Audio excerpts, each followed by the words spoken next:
السلام علیکم، امید ہے کہ آپ لوگ خیریت سے ہوں گے ماشاءاللہ۔ جیسا کہ آپ نے ٹائٹل دیکھا ہے، کس ٹاپک پہ یہ ویڈیو ریئیکشن بنایا ہے، اسلام کا سب سے بڑا دن کون سا تھا،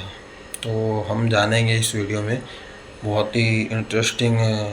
ویڈیو ہے، تو ویڈیو میں لاسٹ تک بنے رہے اور ویڈیو کو چینل کو سبسکرائب کریں، شیئر کریں۔ تو چلتے ہیں ویڈیو کی طرف۔ دنیا کی تاریخ کا سب سے بڑا دن، یہ اتنا امپورٹنٹ دن تھا کہ اس دن سے پہلے مکہ میں صرف تھوڑے ہی لوگ مسلمان ہوئے تھے، لیکن اس دن کے بعد کچھ ہی سالوں میں 3 کانٹیننٹس پر مسلمانوں کی حکومت تھی اور مسلمان دنیا کی سب سے بڑی سپر پاور بن گئے تھے۔ سپر پاور بننے کے بعد اتنی بڑی ایمپائر کے مسلمانوں کو آرگنائز کرنے کے لیے حضرت عمر رضی اللہ تعالیٰ عنہ، اس وقت دنیا کے سب سے طاقتور بادشاہ، انہوں نے ایک اسلامک کیلنڈر بنایا۔ لیکن اب مسئلہ یہ تھا کہ اس کیلنڈر کا پہلا دن کون سا رکھا جائے، تو انہوں نے اس دن کو چنا جس پر اسلام کا سب سے بڑا امپیکٹ ہے، ہجرت۔ کیونکہ اس دن کے بعد اسلام کی تاریخ، and not only اسلام، پوری دنیا کی تاریخ ہمیشہ کے لیے بدل گئی۔ 12 سال تک رسول اللہ صلی اللہ علیہ وسلم نے مکہ میں اسلام کی دعوت دی، لیکن 12 سال کے بعد بھی صرف تھوڑے ہی لوگ اسلام کی طرف آئے، لیکن یہ تھوڑے سے لوگ بھی مکہ کے کافروں سے برداشت نہیں ہو رہے تھے۔ تو جب انہوں نے دیکھا کہ رسول اللہ صلی اللہ علیہ وسلم کے چچا ابو طالب وفات پا چکے ہیں اور اب مکہ میں رسول اللہ صلی اللہ علیہ وسلم کو پروٹیکٹ کرنے والا کوئی بھی نہیں رہا، تو انہوں نے آخر اسلام کو once and for all ختم کرنے کا پلان بنایا، محمد صلی اللہ علیہ وسلم کو شہید کرنے کا پلان۔ لیکن اس سب سے پہلے مکہ سے 400 کلومیٹر دور مدینہ کے 2 بڑے قبیلے اوس اور خزرج کے بہت سارے لوگ مسلمان ہو چکے تھے اور وہ آپ صلی اللہ علیہ وسلم کو مدینہ اپنا لیڈر بنا کر لے جانا چاہتے ہیں۔ تو ان میں سے 72 لوگوں نے مکہ آ کر آپ صلی اللہ علیہ وسلم کو یہ آفر دی، جس کو آپ صلی اللہ علیہ وسلم نے قبول فرمایا۔ جس کے بعد مکہ سے مسلمان آہستہ آہستہ بالکل سیکرٹلی مدینہ کی طرف شفٹ ہونا شروع ہوئے۔ ٹوٹل کچھ 70 یا 80 مسلمانوں نے ہجرت کی اور آپ صلی اللہ علیہ وسلم کی زندگی کو سب سے زیادہ خطرہ ہونے کے باوجود آپ صلی اللہ علیہ وسلم نے تقریباً سب سے آخر میں ہجرت فرمائی۔ مکہ والوں نے یہ پلان بنایا کہ آپ صلی اللہ علیہ وسلم کے جانے سے پہلے ہی وہ آپ صلی اللہ علیہ وسلم کو شہید کر دیں گے۔ مکہ ایک بہت ہی ٹرائبل سوسائٹی تھی، جس میں ایک ہی فیملی قریش کے بہت سارے قبیلے آباد تھے اور ہر قبیلہ اپنے ممبرز کا ہمیشہ ساتھ دیتا تھا، چاہے وہ صحیح ہو یا غلط۔ مکہ والے اس بات سے ڈرتے تھے کہ اگر ہم میں سے کسی ایک قبیلے نے بھی رسول اللہ صلی اللہ علیہ وسلم کو شہید کرنے کی کوشش کی تو آپ صلی اللہ علیہ وسلم کا قبیلہ بنو ہاشم، جو مکہ کے سب سے بڑے اور سٹرونگ قبیلوں میں سے تھا، وہ پھر اس قبیلے کو زندہ نہیں چھوڑے گا۔ تو آخر ابو جہل نے ایک پلان بنایا کہ اگر ایک قبیلہ رسول اللہ صلی اللہ علیہ وسلم کو شہید نہیں کر سکتا تو ہم ایسا کرتے ہیں کہ سارے قبیلے مل کر ایک ساتھ ان پر حملہ کرتے ہیں، جس کے بعد بنو ہاشم ہم سارے قبیلوں سے مل کر لڑنے کی کبھی بھی ہمت نہیں کرے گا اور اس طرح اسلام دنیا سے ختم ہو جائے گا۔ تو ہر قبیلے نے ایک ایک جوان کو اس کام کے لیے سلیکٹ کیا اور بالکل سیکرٹلی یہ 11 لوگ آدھی رات کو رسول اللہ صلی اللہ علیہ وسلم کے گھر کے باہر پہنچے۔ لیکن جیسے ہی صبح ہوئی، انہوں نے دیکھا کہ رسول اللہ صلی اللہ علیہ وسلم کی جگہ پر علی سو رہے ہیں اور آپ صلی اللہ علیہ وسلم تو ہے ہی نہیں۔ اصل میں آپ صلی اللہ علیہ وسلم نے ابو بکر رضی اللہ تعالیٰ عنہ کے ساتھ مل کر پہلے سے پلاننگ کی ہوئی تھی اور اسی رات آپ صلی اللہ علیہ وسلم ابو بکر رضی اللہ تعالیٰ عنہ کے ساتھ مکہ چھوڑ کر جا چکے تھے۔ اب